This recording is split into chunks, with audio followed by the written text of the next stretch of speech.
Well, I think I was the most excited for two reasons today. Hold on, I hit the microphone. Damn it. Okay. 3, 2, 1, action. Well, there's two main things I was excited about today. One is after 4 months, you are back in the office. Woohoo! And number two, we have Kim Steele, who's kind of a big deal, and that rhymes, Kind of a big deal. on today's episode of the Signature Spotlight Studio, where we shine the spotlight on an agent that is oh so bright. Kim Steele, how are you? I'm wonderful. Thank you, John. How are you? I'm doing good. But you guys are here together. I know. We like being together. We do. We've already talked before the show a little bit, and this is going to be very interesting. I'm sure. It's gonna be. Let me just very say that exciting. she wanted me and Chris in here at the same time. No. Just too much chaos, just crazy. Times this by 100 because Right. it's exponential. It's not just like, oh, one more person. It's like exponential effects, like the Richter scale. Well, and that's the thing is you guys are two big personalities. Like just by your own selves, you guys are your own amazingness. But when you guys blend yourselves together, it's pretty badass. So, Yeah, thank you. It is. Yeah. Yeah. Appreciate that. So I think that's a good starting point. How did you meet Mr. Chris? Oh, Lord. I love Okay. love stories. So here we go. Oh, boy. Okay, so we actually met in Iraq in 2003. Okay. I don't remember meeting him. Okay. He was really special. You know, when you're a female Marine in country and you haven't bathed in 4 months and your, like, ratio is, like, 2,000 to 1, nobody's special. Yeah. You're special. So, anyway, when we really developed a friendship that was lasting was about 2007 in 29 Palms. And we met on the job. He was still active duty. He was a gunnery sergeant in the Marine Corps. I actually got out in 2005, and I was working for General Dynamics on command and control systems, C2 systems, doing training, systems admin, stuff like that. There was a system in particular that it was really new, and there was only like one person per coast that actually knew how to do the system, and I was the West Coast person. So Chris basically got sent to come see me by his command to get the scoop on the system. It was special delivery. Yeah. So he showed up on a government. motorcycle, and he got off the motorcycle, and I was like, oh God. I was like, and my boss had told me, like, my boss came to me that morning, and he said, hey, he was a staff sergeant at the time. He wasn't even a gunny yet, which is an E6. And my boss had came to me early, like when I first got in that morning, and he said, hey, Staff Sergeant McCullough from TTCG is going to come. He wants to come talk to you about CPOF. And me and my boss, I wasn't a fan. So I just figured, like, guilt by association. Like, anybody this guy introduces me to, automatically a tool. Like, automatic douchebag status, like, whatever. So I'm standing there, and he shows up on his crotch rocket with his jacket and his hat, and I'm like, Jesus. And I don't think we ever actually talked about CPOF. We talked about Jeeps. We talked about alcohol. We talked about horses. We talked about the Marine Corps. And I don't think we ever actually talked about CPOF. We spent about 4 hours together. And according to Chris's version of the story, Chris, which he just told at Adam's wedding during his best man toast, Chris went back to his office, and he was known as a little bit of a player. He went back to his office and told the captain and the major that he just met the girl he was going to marry. Wow. I love that. And then I friend zoned him for 6 years. Actually, like 5. Really? Yeah. Little FZ friend zone. Yeah. That's a bad word now. Did you know that? No. You're, like, not supposed to say friend zone anymore now? Why not? God. I don't know. It's some kind of, like, What new zone is it? I don't know. Is there a zone anymore? I don't think so. It's the non-gender, non-friend, non-relational Well, zone. so what I've understood from some of the feminism circles that I don't really move in, but, you know, there's some overlap. We learned. Friend zone implies that you're denying him sex because he's a nice guy. Implies that the default setting is that you should be doing that. Yeah, so that's why friend zone's like apparently no longer a politically correct term. That's Wow. really sad, and I should probably use it more often. Totally. Totally. So you go right up to the line and then you Cross it. cross it. That's right. 100%. Isn't that what lines are for? Yeah. So did you, on that day for the 4 hours, was there something that you're like, oh my gosh, I'm going to marry this guy? Or not yet? No. Not yet. Because No. that was before the friend zone. Okay. Yeah, I mean, so I had just moved up there, and we hit it off like really well as friends. Yeah. Like I was like, wow, we're into a ton of the same stuff, and that's it. And we kind of had some of the same circles of friends, and we started. But did you going think to he was cute? in that environment, you're so jaded because you're so outnumbered.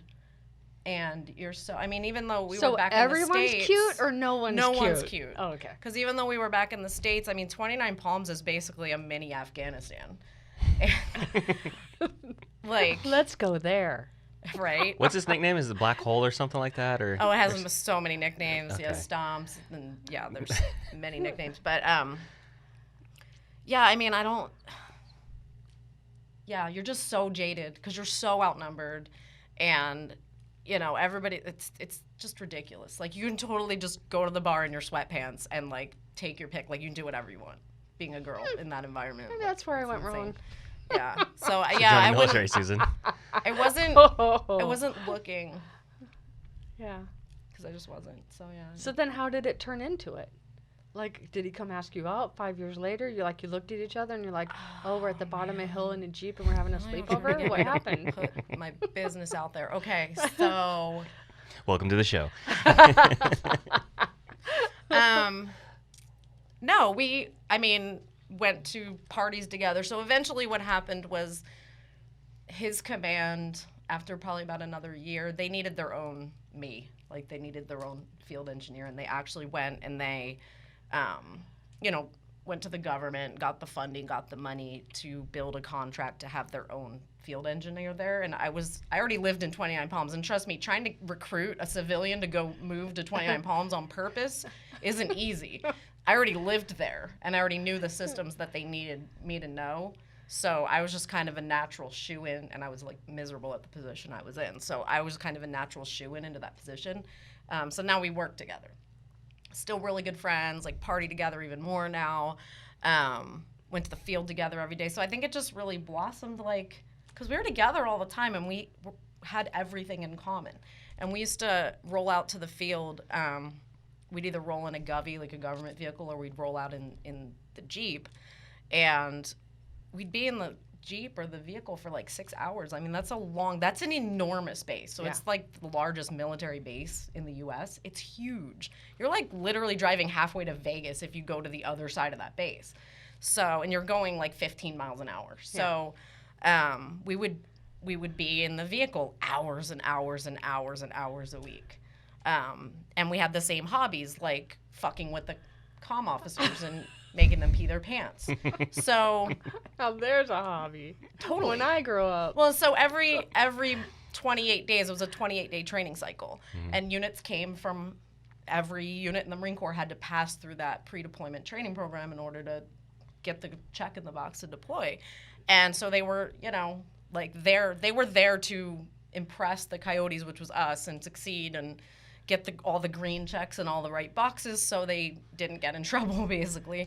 And so, yeah, we would go out there and just kind of like make them pee their pants a little bit. And every 28 days, we got to start over with a fresh. It was amazing. It was like almost as good as, I was never a drill instructor, but I feel like it probably was almost as good as being a drill instructor, except without the crappy schedule and yelling. And there's my goal. I just want you to know that now that I'm 58, I can sometimes just pee my pants. Oh. You don't even have to make me. Okay, it's 'cause just I don't wanna make you involuntary. pee your pants. And it's kind of hot in here, so don't, is don't hot pee in here, your right? pants It's- because it'll smell and stuff. But yeah, we kind of just really bonded. I mean, he was always so we'd be on these super long vehicle rides, and he would always just be telling me about his latest relationship fail, and there were many. And like when your friend, guy or girl, doesn't matter, your friend like tells you, about their latest relationship fail, and like usually you at least on some level can be like, wow, I'm really sorry that happened. Like she sounds like a, Yeah. can I say cunt? Yeah. She sounds like a cunt. Oh shit. Edit. Keep What going. did we go back to? No, keep going. Anyway, So you couldn't fake the disappointment? no, it wasn't even that. It was, so, when your friend has a relationship fail, guy or girl, you want to be, normally, even if your friend's like a little bit wrong, normally, because they're your friend, you can kind of be like, wow, I'm really sorry that happened. Like, that person sounds like, a little bit of a tool. I'm really sorry they did that to you or whatever. With Chris, it was like, he would tell me this stuff, and I would look over at him, and I would be like, that's your fault. Like, that's 100%, you're a caveman. What is wrong with you? You're a Neanderthal. Like, and then as that went on months and months and months, it slowly started morphing into like, you're super hot. Like, I would totally sleep with you, but I would never date you. You're a caveman. Oh my gosh. Totally. Never date.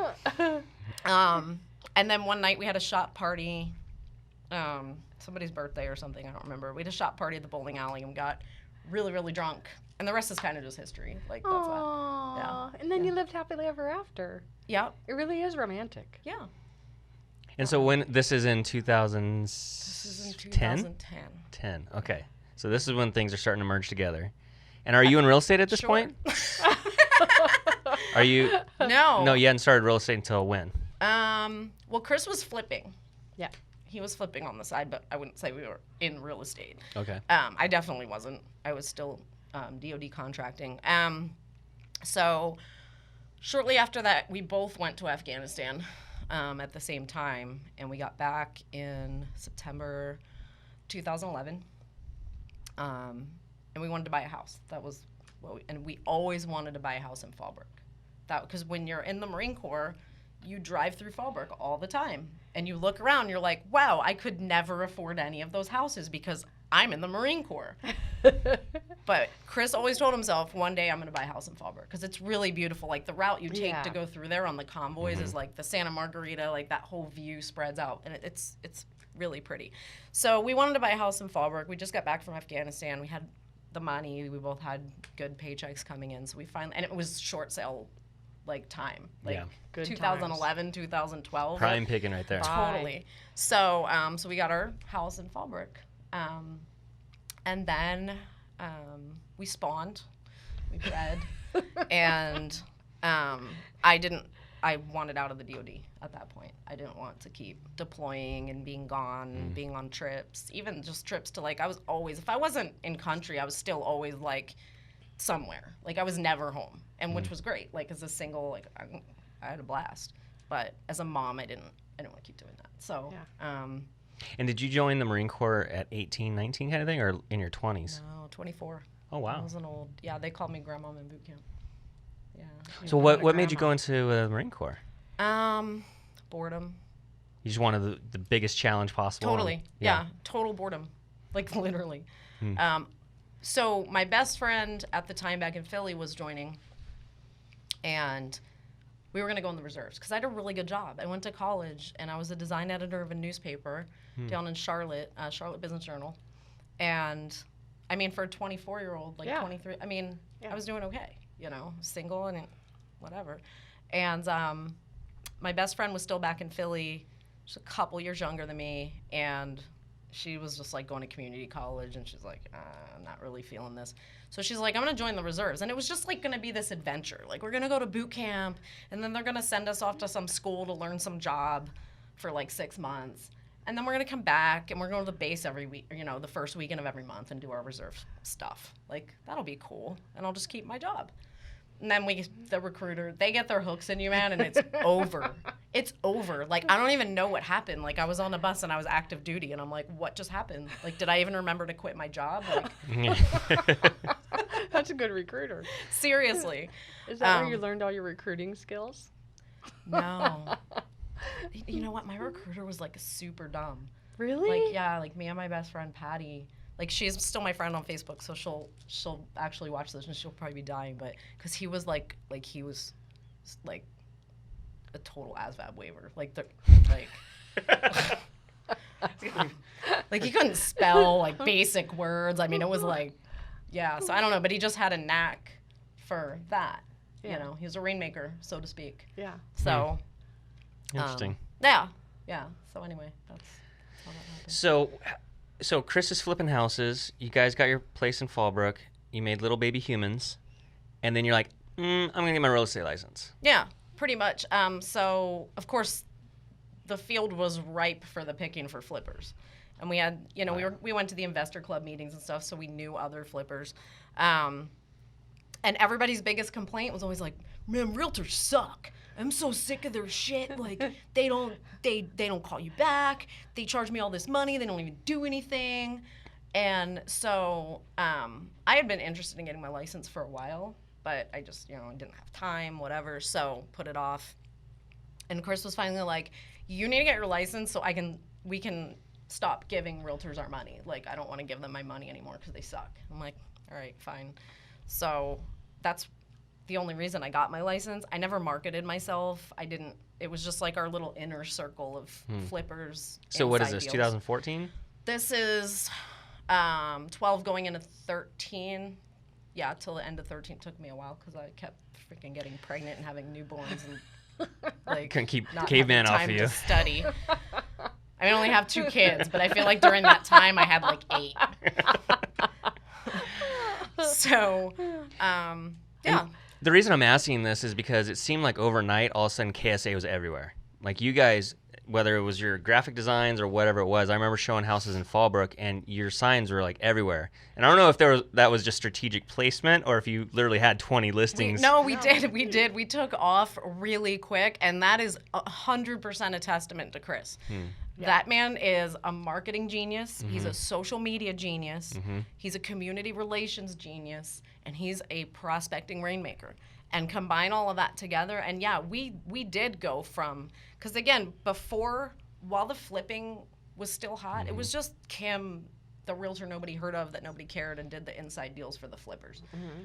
And then when that market started to change and we couldn't find flips anymore, we were literally we had a little office with our other partner for our little flip business. We were literally just in the parking lot one day. I'm pretty sure we'd been drinking. And Chris was like, dude, you know what?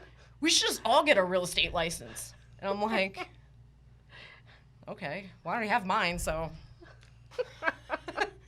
And we literally just decided we were going to start a team.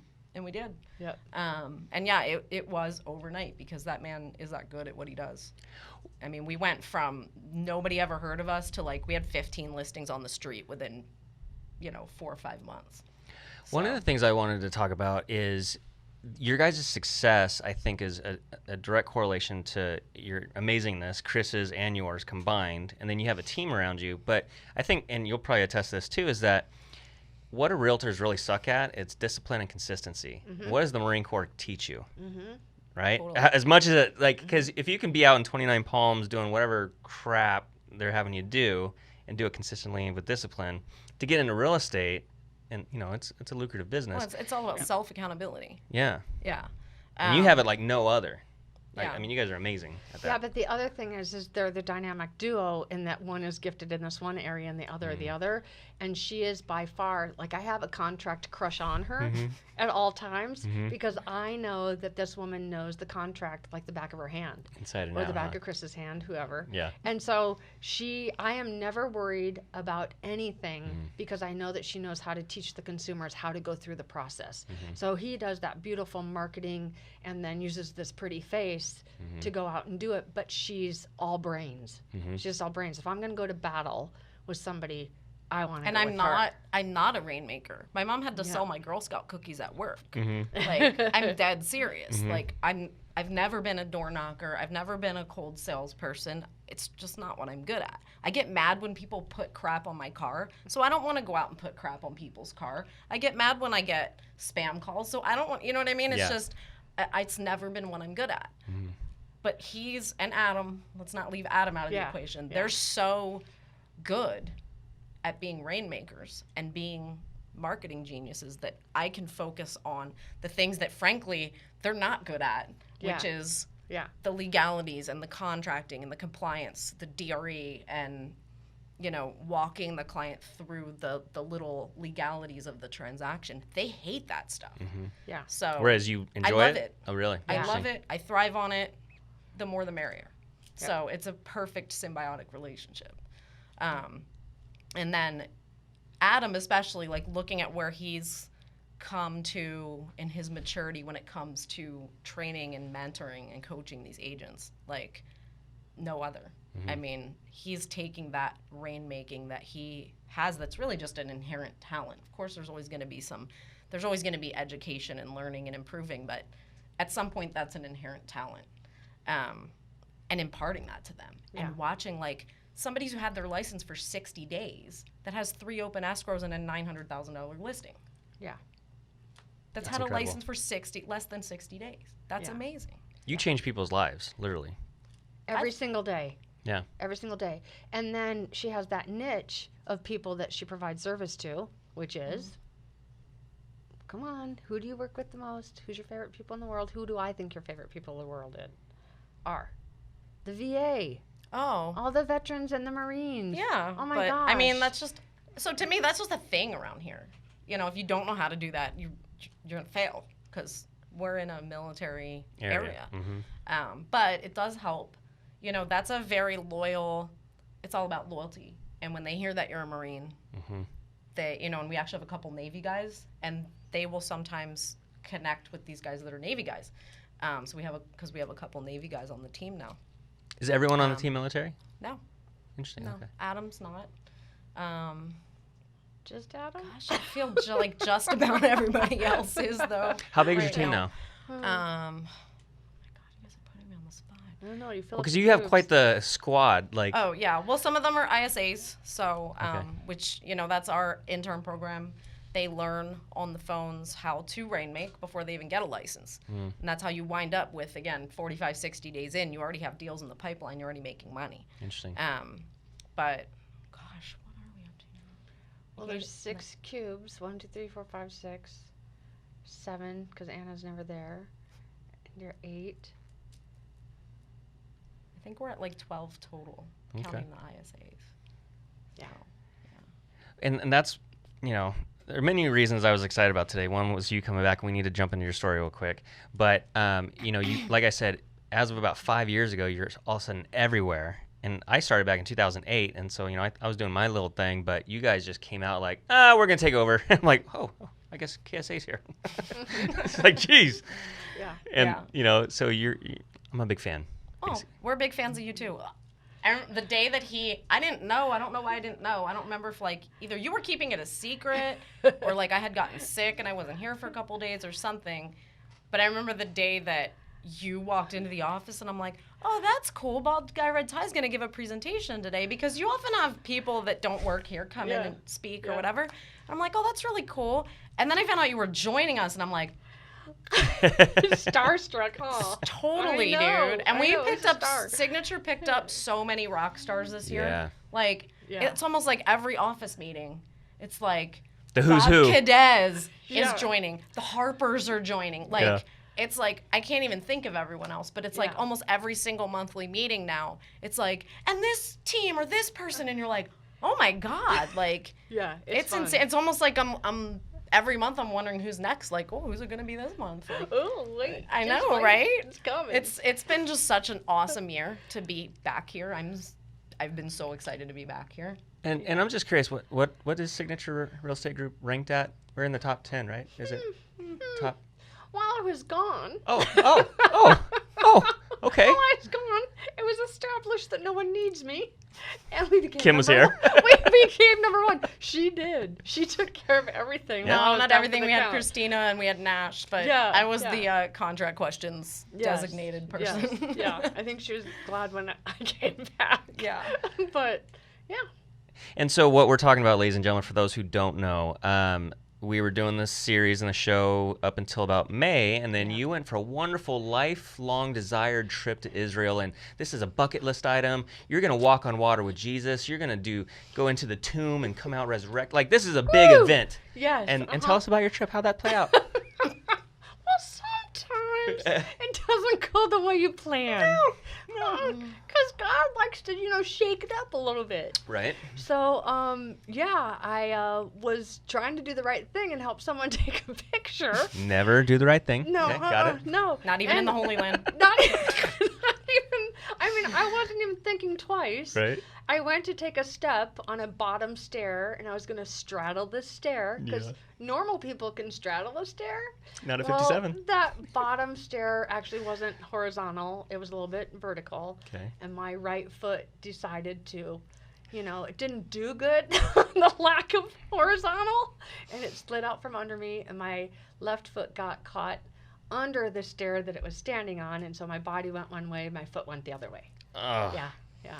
So I don't know who it was, but somebody sent me a picture of it, and your leg is sticking out straight, and then literally your foot is sideways, 90 degrees, whatever. Yeah. And that's after, when you're in shock and you hurt yourself, it's amazing because you think you have superpowers. So I saw it and I'm like, wrong direction. And so I banged it against the stair to try to make it go straight. So you saw it after crazy lady went, oh, I can fix it. I got this. And and then I just said, oh, it's broken, and then had the wonderful trip of a lifetime of getting home, getting surgery, and I'm really glad to be Without back. pain medication this entire time. Well, they don't, give opioids to Americans right away out there. So Had to find some back alley deals. I confess that I know how to do a drug deal in Israel. I do, and I paid thousands of dollars to accomplish it, and I'm not ashamed. I'm not. Well, I can't imagine the pain that you're in. The shock of the beginning, Yeah. and then you just go, I love the Lord. I do. And I really do believe that you can do all things.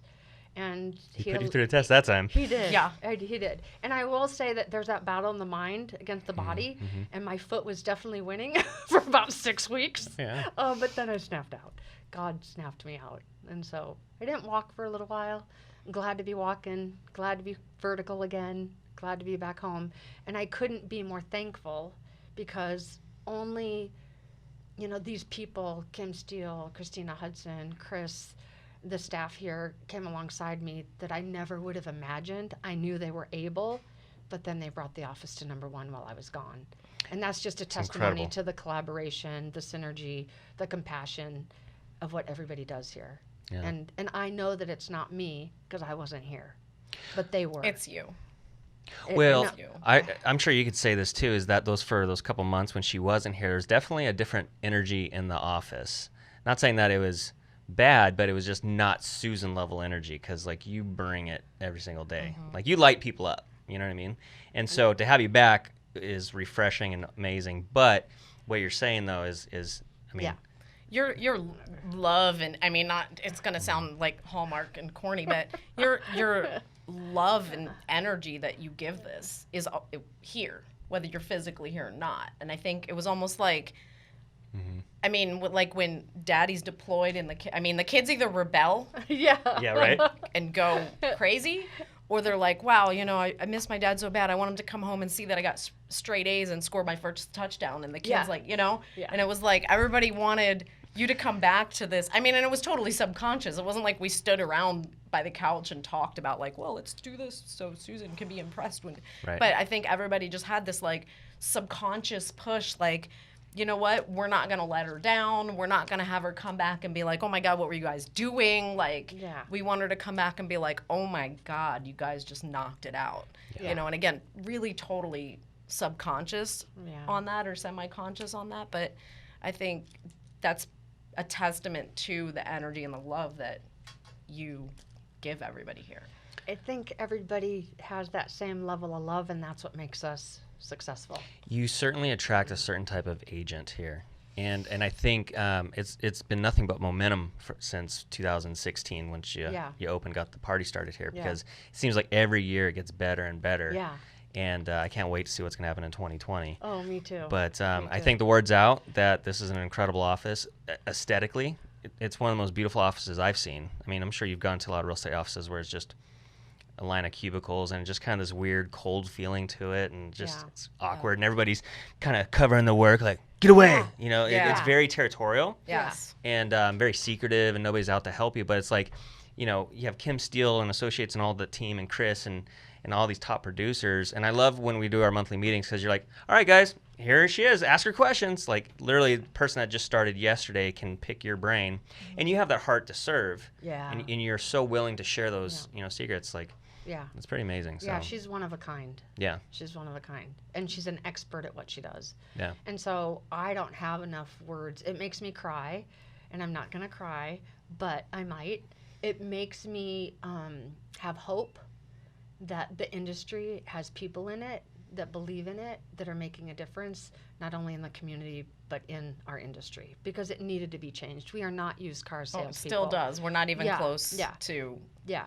what needs to happen in this industry. Yeah. And I was actually having a conversation with another individual in this office right before I walked in here about, you know, stuff that just from the top down and everywhere in between it needs it's broken. Reform. It needs reform. It really does. You know. And there needs to be a little bit more collaboration, a little bit more understanding, clarification. Mm-hmm. But the thing I love is that we have different flavors of ice cream in this office.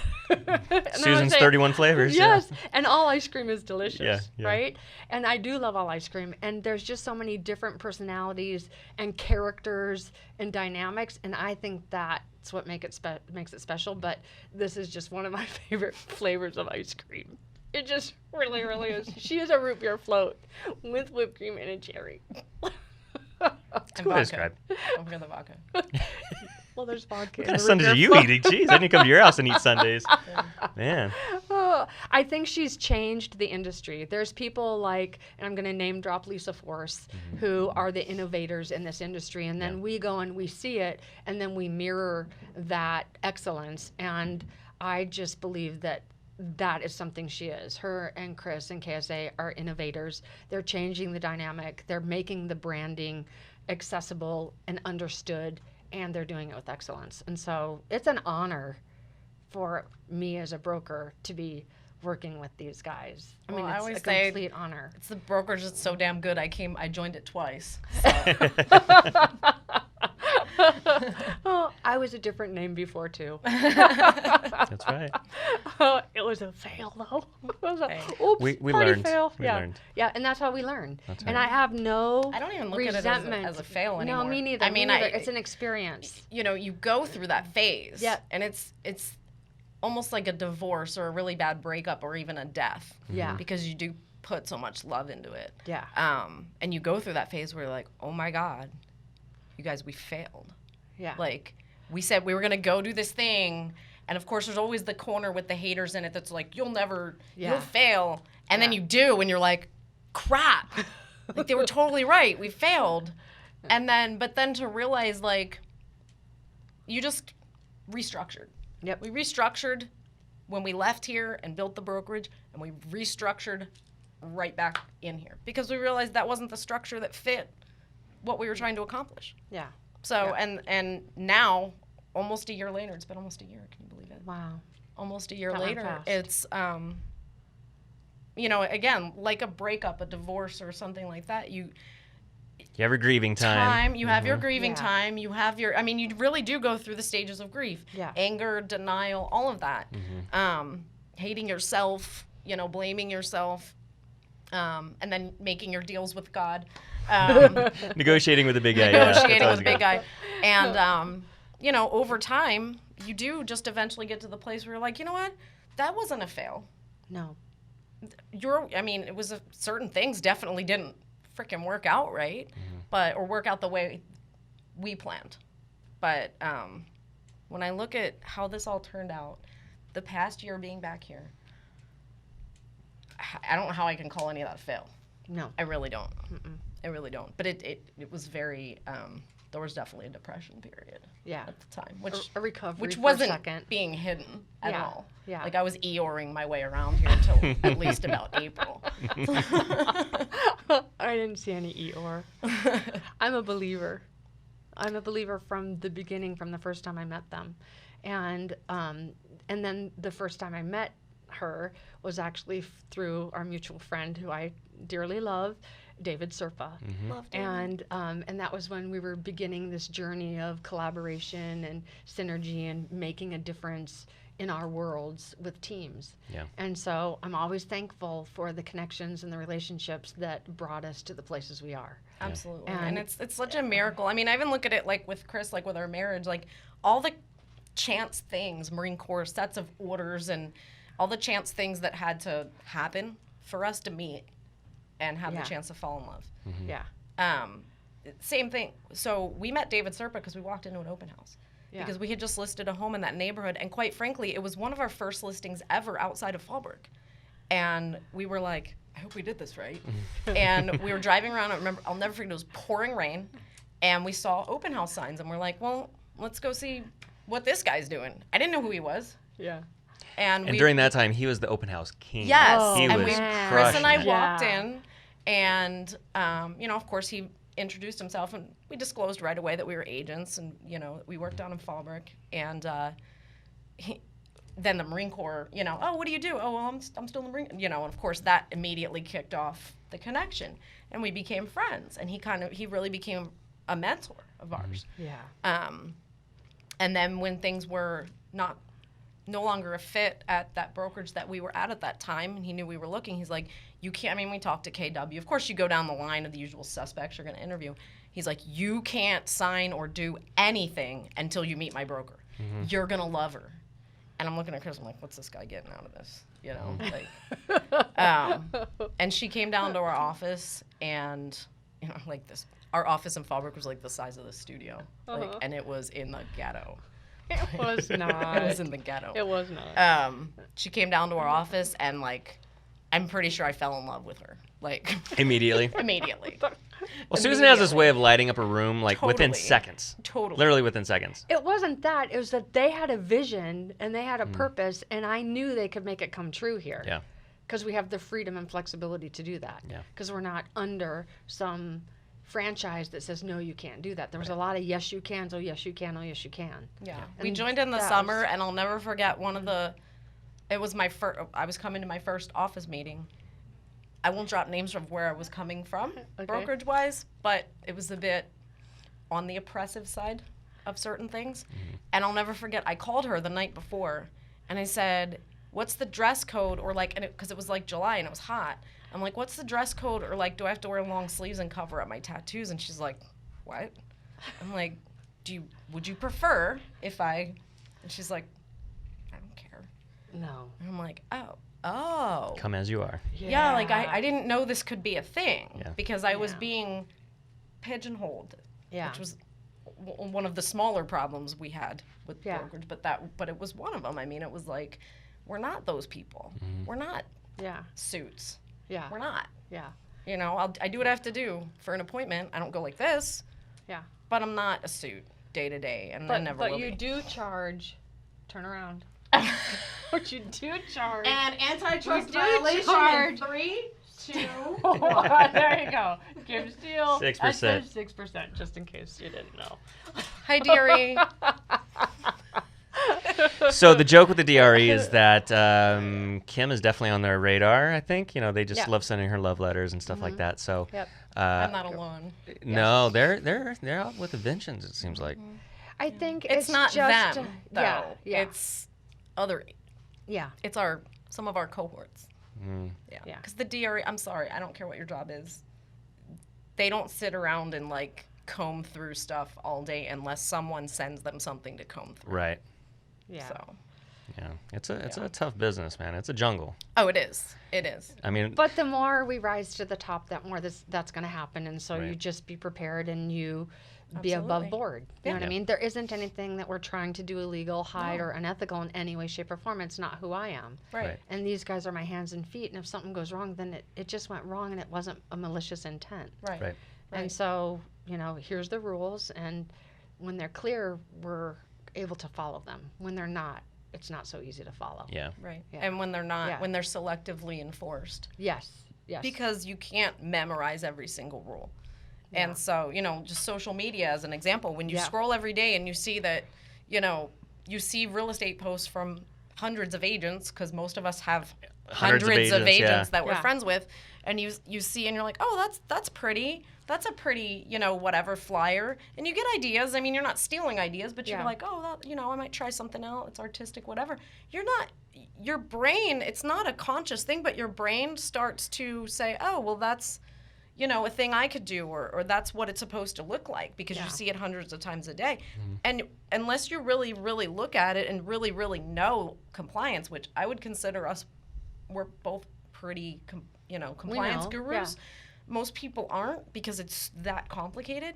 And not realizing 98 of those 100 posts that you just got cool ideas from, marketing ideas, were non-compliant. Right. Yeah. And they're not trying to deceive the public. They're not trying to. It's the font size wasn't big enough. It's because it's Instagram to Facebook and we can't control the platform to platform. And, so much of it is even out of your control on a third-party platform that changes and updates every 30 days. Yeah. It looked right on Instagram last month, but now it looks wrong. Yeah. That just happened. Who has time to police that all of literally that? just happened. Yeah. And we got a love letter, and I'm like, I talked to those people 7 months ago, and it was corrected, and then we go back, and it doesn't look the same. Yeah. Something got refreshed, and it was something out of our control. Yeah. And so I think just continuing to educate about teams so people aren't afraid, so they see the supervision, so they understand the mentorship of it, and what it is that they're trying to do. I think that's scary to old school because it's a little bit new school, but we will teach them how it's being done and the benefits that are just truly there. Because it's nice to have a leader like her teaching you the contracts and protecting you and saying this is how this works, and then you can go out and protect the consumer. There's nothing like that. That's important. Well, and I mean, I always say, especially now after having my own brokerage, you're brilliant for having these teams with all these amazing team leads because you have how many agents are here now? How many agents are at Signature? 185. some. Okay. Yeah. So imagine if, and not saying that you don't supervise everybody, but imagine if you didn't have the buffer of the team lead in between to be that mentor. If you didn't have the team lead to answer the most basic of RPA question that they're going to ask 22 times before they finally remember, or the most basic, how do I search the MLS? Or, I'm monitoring my agent's social media for compliance every day. Yeah. And I'm hitting them up if I find something. Imagine if you had to do that times 180. So it kind of establishes a chain of command. I mean, it's almost like the Marine Corps. The colonel's not supervising 500 Lance Corporals. There's other ranks and platoons and in between there. So I think it's brilliant because I did open a brokerage with almost 100, that swelled to almost 100 people in under a year. And I only had a couple of teams that were smaller teams. And it was basically just a bunch of individuals. Yeah. And when you had the ones that were newer or that didn't know things, I mean, I was up, 24/7 literally. Yeah. All day, every day. With an ulcer. Phone calls, questions, texts, the same question 45 times. I would do the training, do the video, didn't matter. So you cannot police all that on your own without a layer of the leads in between. So I have a question. Yeah. First of all, I love your children. How many kids do you have? 2. How old are they? 5 and 6. What's their names? Devin and Mattis. Where'd they get their names? Ask about their middle names. Okay, so Devin, I actually just liked the sound of, and it's funny because Devin, we had a boy name picked out, and Devin was actually the girl name that we had picked out. And we went and had the ultrasound, and I was kind of teary a little bit when we were coming out, and Chris was like, "Oh my God, are you disappointed that it's a boy?" And I'm like, "No, I'm not disappointed that it's a boy, but I just really like the name Devin." And he's like, "We can name a boy Devin," and I'm like, "Oh, okay." So that's Devin. What's his middle name? His middle name is Jameson. Wonder where we got that. We'll tell him when he's 25.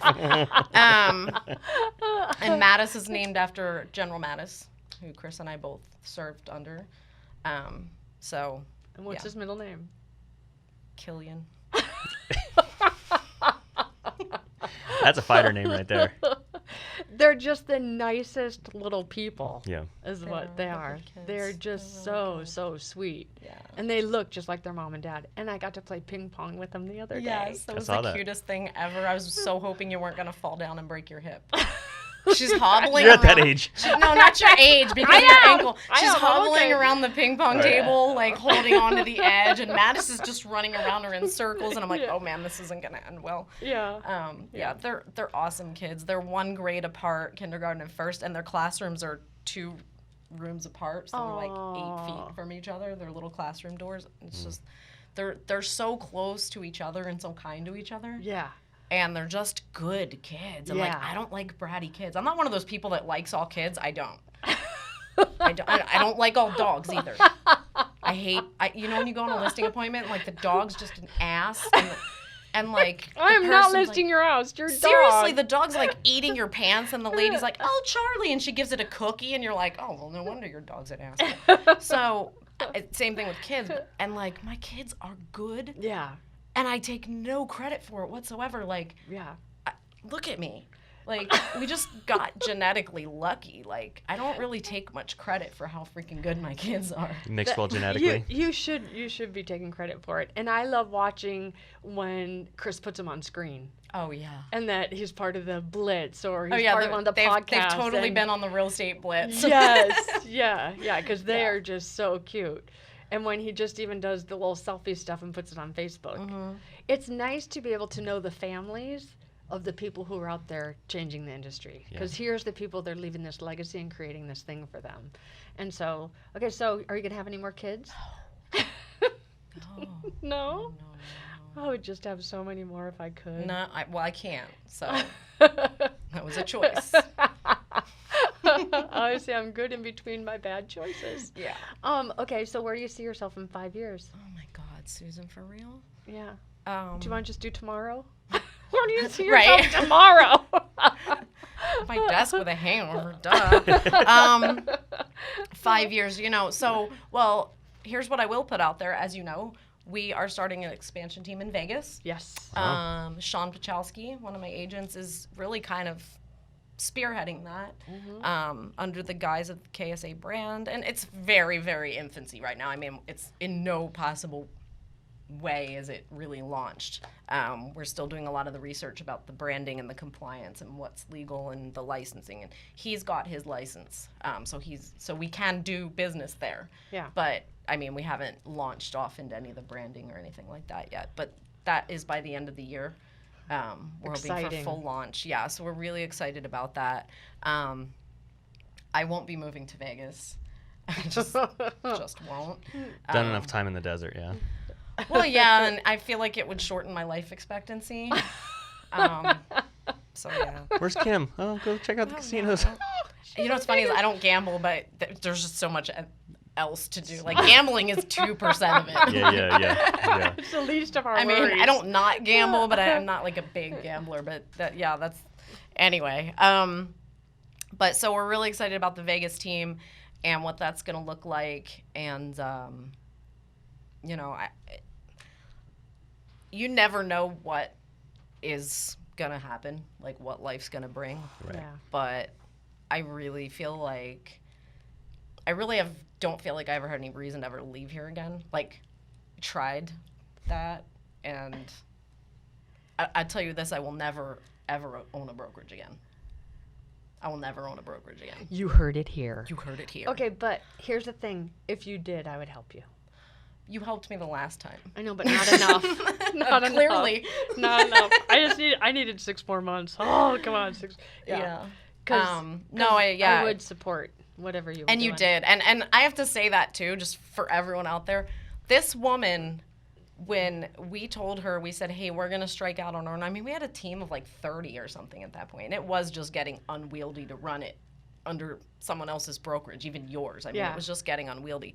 And when we went to her and we said, we're gonna launch our own thing,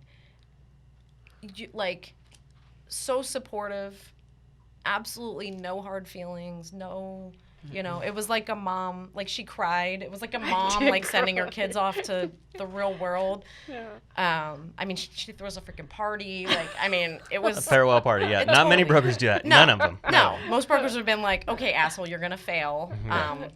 Call me when you do. And like, that's exactly what I had to do. Like, can you imagine? Like, if she had been that way about it, I would have been like, shit, she was right. No, there is enough pie for everybody. Yes, and there really is enough pie. business. It's my favorite thing. Yeah. It's my favorite saying in this industry. There's enough pie. There is, and I think some people say it, but they don't live it and they don't believe it. Yeah. And so it's not scary to see someone else succeed. Yeah. That's really kind of cool. Yeah. I'm old. I'm a mom. Yeah. You want your kids to succeed. You want them to fly. You know what I mean? You don't wish any ill on them. And But a lot of people do. Yeah. Not just on me, but I mean in general. Like, a lot of people in this industry, for lack of a better term, are full of a bunch of haterade. Yeah. On everyone else that's not them. Yeah. So. Yeah. But I think that the innovation, the change that she's brought into the industry is remarkable. Yeah. And I think that we'll only see improvement on that because she's so in the forefront of everything that's going on in the industry and cutting edge and new stuff. And she's crazy, awesome, smart. And so I would pretty much follow her just about anywhere she would go. Even Vegas. Except for Vegas. It's gonna be a new chapter, huh? It is. And I mean, it'll be pretty hands off for me. You know, Yeah. I mean, I'll be down here. We'll probably run up there once a month, but we're installing a very capable team up there. So Yeah. I think it's gonna be a lot of fun. It's exciting. It's gonna give me an excuse to go to Vegas every month. Business expense. Totally. Absolutely. Well, it's been an amazing interview. I think our time's almost up, but any final thoughts that you'd like to share? Susan, you'd like to share? Honestly, that was the best final thought I could come up with. There's enough pie. There's enough pie. There really is. Yeah. Stop hating on each other. Yeah. Yeah. All of you. Like, Yeah. stop it. Yeah. You do That's you. what I got I'll for do the me. world. Yeah. Yeah. Yeah. Let's play nice in the sandbox. Exactly. And if something new develops and it's innovative, let's not be afraid. Let's figure it out together and then collaborate and make it happen for everybody Right. instead of just one group of people. Let's bring that to everybody. Yeah. We can change this industry with people like her, you know? So it's an honor and a privilege, and I'm happy. I'm a happy girl. She's my girl crush. She's my contract crush. That's all I can say. It's Kim Steele. Well, I think you guys said it best, and to have both of you on the show, like I said, I'm a big fan of you, of Chris, Susan. So I fanboyed out today, and I had a good time. And but I think it sums it up is that Mutual. this is a brokerage of collaboration, and this is a brokerage that is changing people's lives because I've seen a lot of people come through here and they leave a lot better, or they end up being a lot better. Yeah. And so thank you for creating that culture here at the office. And so for the agents that are looking for a home or a place to call a home, make sure you check out Signature Real Estate Group in Murrieta off of Los Alamos. And maybe join Kim Steele's team. Maybe wear a red tie. Just kidding, that's trademarked. But thank you for putting on a great brokerage, and thank you for being a great example for all of us here at the Signature Real Estate. Thank you. And that's it for this episode of Signature Real Estate Group's Spotlight Studio, and with Kim Steele, Miss Susan Ebert, and the bald guy in the red tie saying see you in escrow. Bye. Bye. Bye.